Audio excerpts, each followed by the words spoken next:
The first moments after a nuclear strike on Poland are unlike anything anyone has ever experienced. A blinding flash appears on the horizon, a sudden white, searing light that turns morning into dayless brightness. In Warsaw, Krakow, Gdansk, and smaller towns, people stop in their tracks, stunned. Heat races outward, instantly burning through clothes, skin, and trees. Buildings collapse within seconds, vehicles are thrown into the air or ignite, and glass shards from shattered windows scatter in every direction. Those outside are burned, some dying instantly, others crawling through the streets, coughing in choking clouds of dust and ash.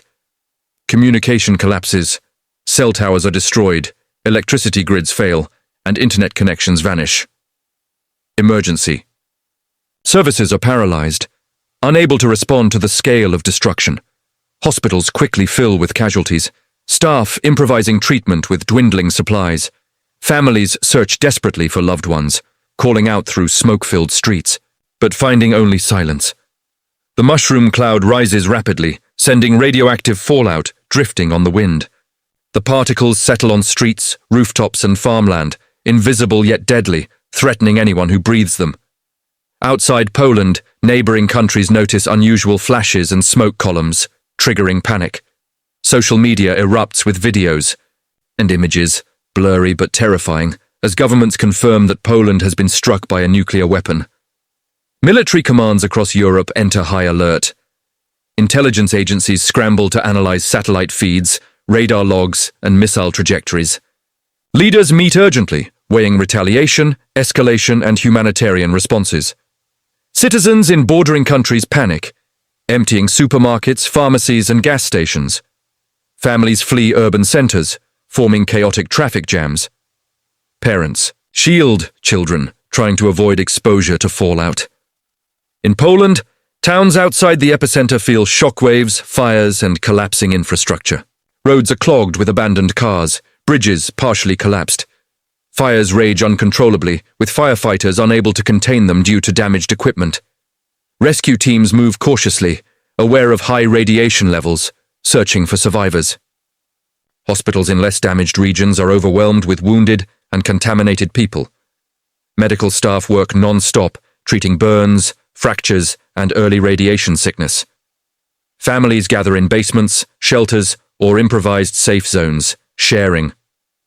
Meager supplies and comforting one another. Darkness falls on the first night. Fires illuminate destroyed streets, while silence dominates where life once existed. Emergency teams work tirelessly, exceeding safe exposure limits to rescue trapped survivors. Psychological trauma is immediate, as people grapple with fear, loss, and uncertainty. On the second day, the scale of devastation becomes clearer. News coverage spreads panic and confusion. Rumors of additional attacks circulate, and emergency shelters open to accommodate displaced populations. Communities organize survival networks, sharing food and water, protecting vulnerable individuals. International organizations attempt to coordinate aid, though radiation zones limit access. Robots and drones assess structural damage and identify safe zones. Survivors face multiple threats: fires, contaminated water, unstable structures, and ongoing fear. Medical personnel continue to treat hundreds of victims under extreme conditions, balancing urgency with safety. Limited communication returns through generators and satellite phones, allowing some families to reconnect. Social media provides information but also spreads misinformation. Exhaustion and grief weigh heavily on survivors who sleep minimally and ration limited food and water. The mushroom cloud continues to release radioactive particles, contaminating rivers, soil, and forests. Parents shield children from dust and trauma. Elderly receive assistance from neighbors and volunteers. Communities improvise routines to maintain order and survival. Each passing hour reveals the scale of the disaster, highlighting both human vulnerability and resilience. Fear, confusion, and desperation dominate, but acts of courage, compassion, and determination emerge. Neighbors support each other, volunteers risk themselves to save strangers, and medical teams push beyond limits. By the end of the first 2,000 words, it is clear that Poland has entered a period of unprecedented crisis, where survival depends on cooperation, resourcefulness, and the human instinct to endure amid destruction.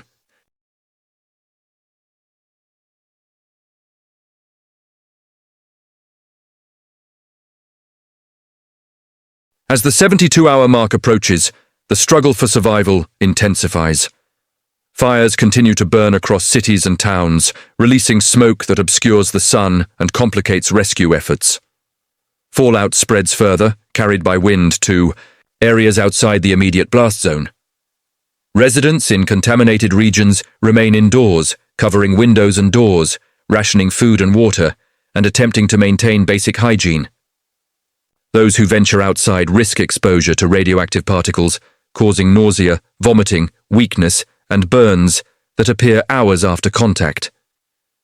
Humanitarian aid struggles to reach the most affected zones, hampered by debris, blocked roads, and radiation. Robots and drones continue to assess damage, locate survivors, and deliver limited supplies where possible. Hospitals operate under extreme strain. Staff treat burns, fractures, and radiation sickness, often improvising with limited medicine and equipment. Makeshift treatment areas fill hallways, parking lots, and outdoor spaces. Patients receive water, blankets, and food, though these are insufficient for the number of survivors. Families huddle together, sharing resources and comforting children. Psychological stress is profound. The trauma of witnessing death, destruction, and suffering affects everyone. Children cry, parents despair, and volunteers push themselves to exhaustion. Social networks provide partial communication, allowing brief messages to confirm safety, but many remain unreachable. The psychological toll of uncertainty amplifies fear, grief, and anxiety. Across Europe, governments monitor radiation levels, track fallout, and advise citizens on precautions. Emergency shelters open for refugees, and international organizations coordinate supplies of food, water, medicine, and protective equipment. Countries bordering Poland manage evacuation corridors, trying to prevent panic while ensuring safety. Citizens in unaffected areas panic buy essentials, fearing the situation could escalate. News coverage emphasizes the scope of destruction while attempting to provide guidance and reassurance. Communities improvise. Neighbors share food and water. Volunteers establish safe zones and monitor health. Families protect children from exposure and trauma. Medical teams triage victims, provide treatment, and plan evacuations from heavily contaminated areas. International leaders continue emergency meetings to prevent escalation and plan humanitarian responses. By the third day, survivors adapt to harsh conditions.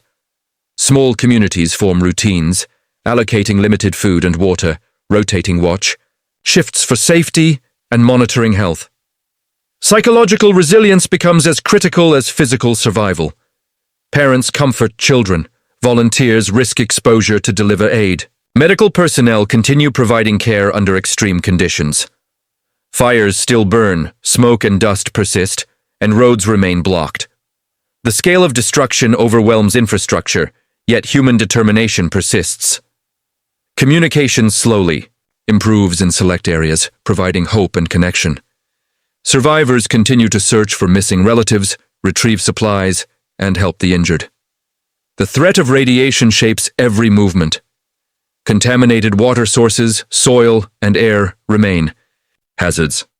Individuals improvise protective measures with clothing, plastic sheets, or improvised shelters. Across Europe, governments monitor fallout, coordinate medical aid, and prepare for potential escalation. Military units maintain readiness while humanitarian efforts focus on life-saving measures. Social and psychological support networks emerge, helping families cope with trauma. Communities maintain routines, sharing resources, protecting children, tending to the sick, and communicating updates. Acts of courage, compassion, and solidarity are critical to survival. Families and neighbors support each other. Volunteers deliver medical assistance despite danger. Rescue teams continue operations under extreme stress. As 72 hours conclude, the immediate crisis transitions from shock to survival, adaptation, and planning for long-term recovery. Poland faces massive humanitarian challenges: destroyed infrastructure, contamination, displaced populations, and widespread trauma. International aid is essential but limited by access, resources, and safety concerns. The event demonstrates both human vulnerability and resilience. Despite the unimaginable scale of destruction, communities, volunteers, and medical personnel act to protect life, maintain order, and foster hope. The first 72 hours reveal the fragility of modern society in the face of nuclear catastrophe, while also highlighting the capacity for courage, determination, and compassion. Every decision, every act of care, and every effort to survive shapes the possibility of recovery. Families huddle, volunteers organize, and medical teams continue to work tirelessly. Communication slowly improves, providing critical reassurance to isolated survivors.